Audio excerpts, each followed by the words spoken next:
शहर से कुछ दूरी पर एक पुराने और शांत मोहल्ले के किनारे एक पुरानी सी मस्जिद थी। उस मस्जिद के बाहर एक फटी हुई चादर में लिपटा एक बूढ़ा फकीर रोज बैठा करता था, जिसे सब बाबा साबिर के नाम से जानते थे। उसके चेहरे पर वक्त की लकीरें, धूप की स्याही और आंखों में एक अजीब सा सुकून था, जैसे बरसों की थकान के पीछे कोई गहरी शांति छिपी हो। वो रोज मस्जिद के दरवाजे पर बैठता, हाथ में एक कटोरी होती और आंखों में एक तरह की बेफिक्री। लोग आते, कुछ सिक्के डालते, कुछ अनदेखा कर निकल जाते, कुछ ताने मारते, लेकिन बाबा साबिर की मुस्कान कभी नहीं बदलती थी। ऐसा लगता जैसे वो हर वक्त किसी अनदेखी ताकत से जुड़ा हुआ हो। ये कहानी है उस फकीर की जिसके पास कुछ भी नहीं था, लेकिन उसका दिल खजानों से भरा हुआ था। एक सर्द शाम थी, चारों तरफ सन्नाटा था और आसमान पर बादल ऐसे थे जैसे कोई छुपा हुआ गम सुना रहे हो। उस दिन बाबा साबिर के पास कोई नहीं आया, न कोई सलाम, न कोई सिक्का, न कोई खैरात। मस्जिद के दरवाजे बंद हो चुके थे और वो बूढ़ा फकीर ठंडी हवा में लिपटी चादर में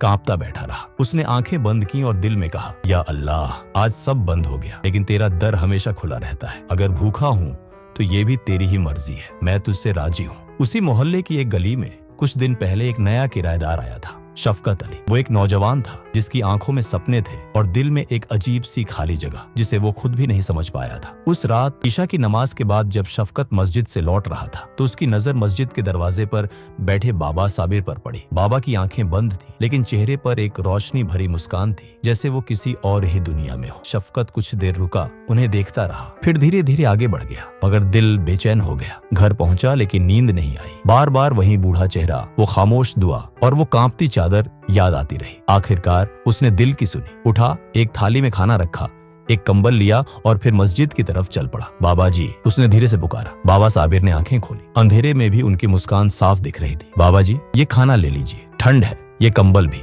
बाबा ने थाली थामी, आसमान की तरफ देखा और हल्के से बोले, बेटा, ये वही रोजी है जो मेरे रब ने मेरे नाम लिखी थी। वो मुझे तेरे जैसे नेक हाथों से दे रहा है। शफकत चुप हो गया। उसे पहली बार लगा जैसे किसी ने उसके दिल के अंदर दस्तक दी हो। वो बाबा के पास बैठ गया। काफी देर तक दोनों कुछ बोले नहीं, लेकिन उस खामोशी में भी एक गहरी बातचीत चल रही थी जो लफ्जों की मोहताज नहीं थी। फिर शफकत ने पूछा, बाबा जी, आप यहाँ क्यों बैठे रहते हैं? बाबा साबिर ने एक गहरी सांस ली और बोले, बेटा, जिंदगी एक दिन सब कुछ छीन लेती है। मेरा कारोबार, बीवी, बच्चे सब मुझे छोड़कर चले गए। पहले तो जीने का दिल ही नहीं करता था। फिर एक दिन किसी ने मुझे कुरान की एक आयत सुनाई। यहाँ उन्होंने एक आयत का तर्जुमा बताया और फिर मैंने खुद को अल्लाह के हवाले कर दिया। अब जो मिलता है उस पर शुक्र करता हूँ, जो नहीं मिलता उस पर सब्र। ये बातें शफकत के दिल में उतर गईं, जैसे बरसों से बंद एक दरवाजा खुल गया हो। अब वो रोज बाबा साबिर से मिलने आने लगा। पहले थोड़ी देर बैठता, फिर लंबी लंबी बातें करता, कभी सवाल करता, कभी चुपचाप सुनता।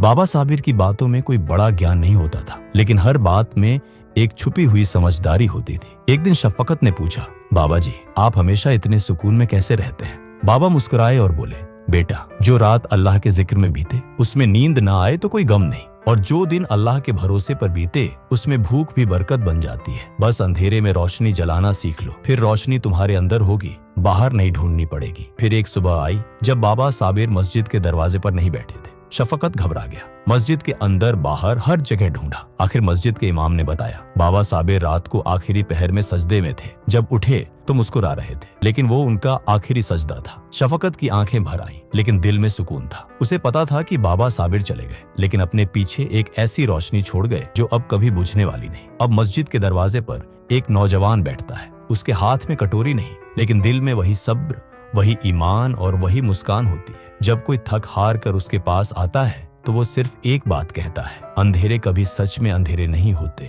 बस हमारी आंखें बंद होती हैं। अगर दिल में उम्मीद हो तो हर रात सुबह में बदल जाती है।